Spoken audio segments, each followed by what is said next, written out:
নমস্কার, দেখছেন জি 24 ঘন্টা নিউজ রুম থেকে আপনার সঙ্গে রয়েছে আমি শুক্লা। আর শুরুতেই অবশ্যই বিকাশ ভবনের সামনে ছবি দেখাবো, কারণ গতকাল রাত থেকে দফায় দফায় উত্তপ্ত হয়েছে আজকে সকালবেলার পরিস্থিতি আপনারা দেখেছেন, যেখানে চাকরিহারারা পুলিশের তরফ থেকে যে ব্যারিকেড দেওয়া হয়েছিল সেই ব্যারিকেড সেখান থেকে তারা সরিয়ে দেন। তাদের দাবিতে তারা এখনো পর্যন্ত অনড় রয়েছেন এবং তার পাশাপাশি গতকাল যেভাবে পুলিশের লাঠিচার্জ তাদের ওপর পড়ে তারই প্রতিবাদে আজকে ধিক্কার মিছিল এবং গণ কনভেনশনে ডাক দেওয়া হয়েছে চাকরিহারাদের তরফ থেকে। দেখতে পাচ্ছেন বিভিন্ন মুহূর্তের ছবি। আজ সকালবেলায় চাকরিহারারা সেই সময় পুলিশ দুপক্ষের মধ্যে যে বচসা ধাক্কাধাক্কি শুরু হয়, যে ব্যারিকেড পুলিশের তরফ থেকে দেওয়া হয়েছিল সেই ব্যারিকেড চাকরিহারারা সরিয়ে দেন, সেই ছবি দেখতে পাচ্ছেন। আজও উত্তপ্ত রয়েছে পরিস্থিতি। সকাল থেকেই লাগাতার চাকরিহারারা স্লোগানিং চালিয়ে যাচ্ছেন। নাছোড় চাকরিহারারা তারা তাদের দাবিতে এখনো পর্যন্ত অনড় রয়েছেন এবং একই সঙ্গে আজকে যাতে পরিস্থিতি হাতের বাইরে না যায় তার জন্য পুলিশের তরফ থেকেও কিন্তু যথেষ্ট কড়া ব্যবস্থা নেওয়া হয়েছে, সতর্ক রয়েছে পুলিশ।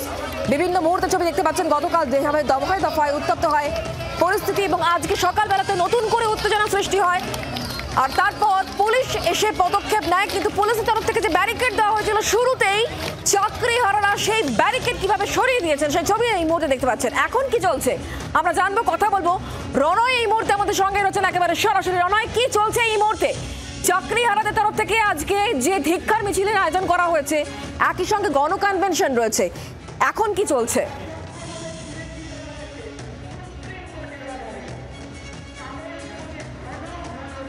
গণ কনভেনশনের ডাক দেওয়া হয়েছে, একই সঙ্গে ধিক্কার মিছিল। যদি আমি ছবিটা তোমাকে দেখাই ঘুরিয়ে, ক্যামেরা পার্সন অরিন্দমকে বলবো ছবিটা দেখানোর জন্যে।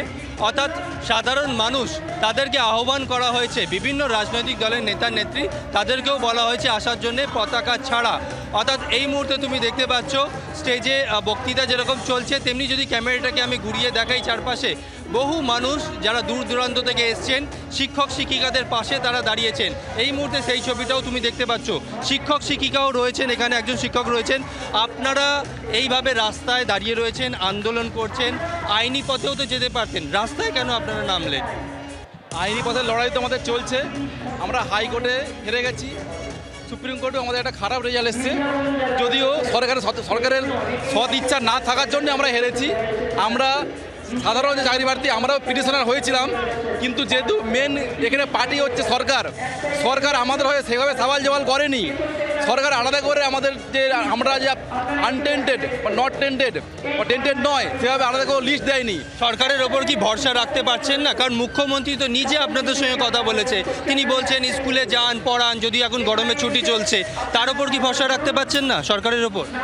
সরকারের ওপরে আমরা ভরসা রাখতেই হবে, ভরসা রাখছি। তার সাথে সাথে কিছু কিছু সরকারের অ্যাক্টিভিটিস যেগুলো আমাদেরকে মনে হয় ভরসা থেকে সরিয়ে দিচ্ছে মাঝে মধ্যে। আমাদের সরকারের সঙ্গে অনেক আলোচনা হয়েছিল যে সুপ্রিম কোর্টে হেরে যাওয়ার পর আগামী যে পদক্ষেপগুলো নেবেন ওনারা আমাদের সঙ্গে আলোচনা করবেন। ওনাদের পরিস্থিতি থেকে সরে এসছেন বা সেরকম কোনো এফোর্ট দেখতে পাচ্ছি না।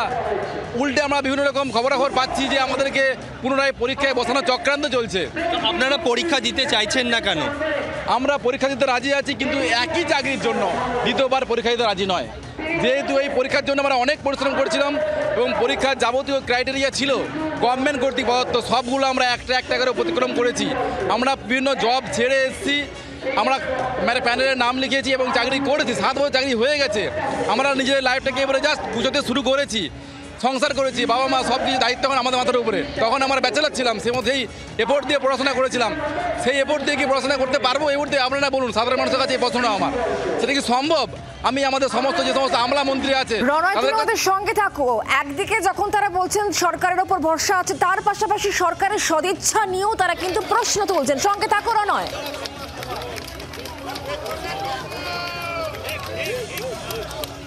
আমরা আহ্বান জানাই সমস্ত পলিটিক্যাল পার্টির যারা নেতৃত্ব রয়েছেন তাদের, এখানে কোনো একজন ব্যক্তিত্ব নয়, কোনো একজন নাম নয়, সকলকে আহ্বান জানাই আমরা। তৃণমূলেরও কেউ হতে পারে, বিজেপির কেউ হতে পারে, কংগ্রেস সিপিএম কেউ হতে পারে, বা আদার্স কোনো পলিটিক্যাল পার্টি হতে পারে। তিনি তার রাজনৈতিক ঝান্ডা ছেড়ে, রাজনীতির কথা ছেড়ে অরাজনৈতিকভাবে রাজ্যের স্বার্থে, যোগ্যদের স্বার্থে, মেধার স্বার্থে, পরবর্তী প্রজন্মের স্বার্থে, শিক্ষা ব্যবস্থার পুনরুদ্ধারের স্বার্থে এখানে আমাদের সঙ্গে আসুন, আমাদের পাশে থাকুন এবং কিভাবে পরবর্তী প্রজন্ম, ভবিষ্যৎ প্রজন্ম এবং শিক্ষা ব্যবস্থাটাকে সুগঠিত করে তোলা যায়, তার সাথে একসাথে লড়াই করুন, প্রতিবাদ জানান। যতক্ষণ না পর্যন্ত আমাদের চাকরি আমরা পুনরায় ফিরে পাচ্ছি, ততক্ষণ পর্যন্ত আমাদের এই আন্দোলন চলবে। আমাদের এই জীবন জীবিকার প্রশ্ন, আমাদের জীবন থাকতে আমরা চাকরি যেতে দেব না। এখানেই বসে থাকবো, আমরা এখানেই বসে থাকবো। পুলিশের কাজই হচ্ছে তাই, চোরদেরকে প্রোটেকশন দেবে আর টিচারদেরকে মারবে, এটাই হচ্ছে পুলিশের কাজ। তাকে যতদিন না পুনর্বহাল করবে, আমাদের ন্যায্য চাকরি যতদিন না ফেরত দেবে, ততদিন আমাদের এই আন্দোলন চলবে। বাংলার আওয়াজ, বাঙালির আবেগ, জি 24 ঘন্টা।